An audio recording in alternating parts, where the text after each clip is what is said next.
Hey guys, welcome back to How to Repair guys. Thank you guys for watching and subscribing to the channel. In today's video guys, if you have a Harbor Freight tools guys, battery charger, also it could be guys a Chicago tools or Cen-Tech battery charger, all of them are the same. And it quits running guys. Okay, this is the second one that we had problems with. We'll show you guys what we'll be looking at and how to make sure that this thing can be repaired. Now, most of the times it's super simple fix and it will cost you only a few cents guys. Stay with us to see how we fixed ours and how it's working again. So let's go ahead and do that. Quick introduction to the channel guys. We'll have more than 200 videos on every vehicle, every car we get at the shop, because our mission is to save you guys as much money as we can. So please subscribe to the channel, like the video and leave a comment below guys, and let us know if the video was helpful. So let's start on it now. So this is guys, okay, the battery charger, we took it apart. It's super simple. Okay, you have 4 screws on the back, 2 right here. Okay, so altogether we have 6 screws to take it apart.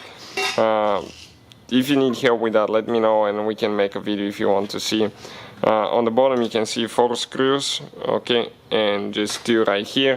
We pulled it out, okay, disconnected from the power supply. So what we'll do first guys, okay, we're going to test the connector of the fuse guys. So I'm going to, okay, this is amazing voltmeter guys. If you need a good voltmeter, check out the description of the video, we have the link. Okay, you have so many different settings. Okay, I'm going to test the connection. If it has connection, that's your fuse. Make sure the charger is not plugged in. If you test this side and this side, you have to have communication between the 2 posts. Okay, ours is great, it's making noise, so that beep sound, it means that it's a good fuse. So let us show you guys what else it could be. And now we did some testing guys, okay, and I'm going to get the voltmeter quick, okay, and I'm going to show you, okay, what we found out, that this capacitor right here is bad. So let me go ahead, get the voltmeter, and I'm going to measure it quick and show you guys, okay, how this one differs now. You can see this capacitor right here guys is the same like you have one on the bottom, okay, over there. So these two have to have the same values, okay, when you measure them with the ohm meter. And I'm going to demonstrate that in just a second, and see one of them looks burnt, okay, a little bit black, and as a result guys, okay, probably it's not working. So I'll have the voltmeter set at testing now, okay, and what we have now, okay, right here on that capacitor, okay, check it out.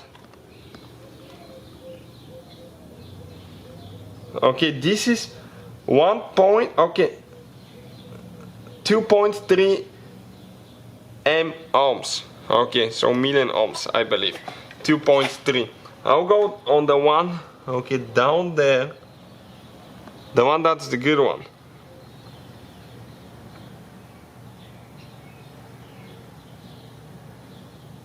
And this one, okay, it's a 2.29.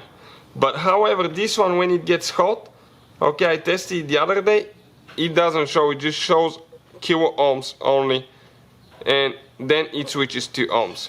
So definitely guys, okay, when that thing gets hot, okay, right here, this is the one that quits working for some reason. So we'll go ahead and replace it and see if that takes care of the problem now. So after it warmed up a little bit, okay, I'm going to measure it again guys. Okay, and watch, it goes to 7, 6, 7, it stays somewhere there guys. So you can see definitely way different figure, okay. It goes around 6 milliohms, okay, and here it's, this one is pretty consistent guys, okay, the one down there. It just stays at 2.2, 2.19, 2.22, and this one is always different. No matter what I do, it always just gives me a different figure. So we'll go ahead and replace this one and see if it takes care of the problem now.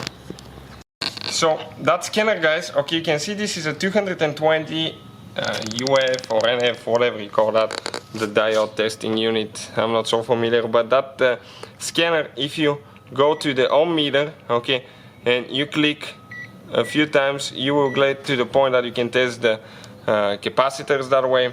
Now this thing guys, okay, this scanner will be listed in the description of the video below, you can find the link. And I'm going to test the better one right here now. Okay, oh, I slipped. And now let's see, it takes a little bit of time. Okay, these go to about 185, 86, something like that. The one that's a good one on the bottom,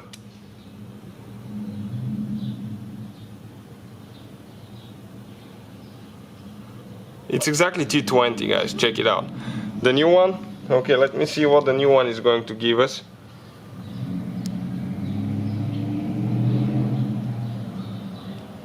So give me just a second to make sure that I get it correct.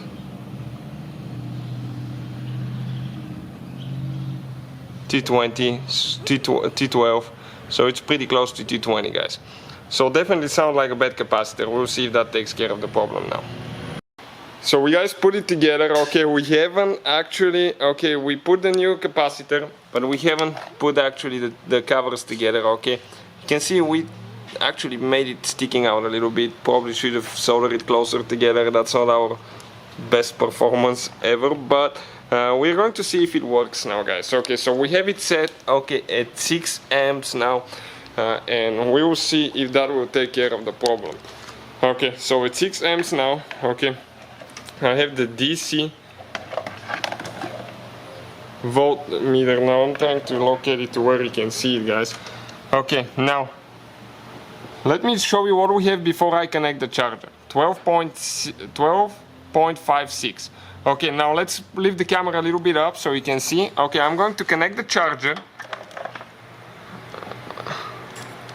You can see the sparks going, guys. And I'm going to see now 12.73, 4.5. You can see, guys, the charger is working again and we're back in the game. So you're just a bad capacitor that was doing that. So hopefully, guys, that will be your case. Hopefully it'll take care of the problem. Thank you for watching. Please subscribe to the channel for more videos and see you guys next time.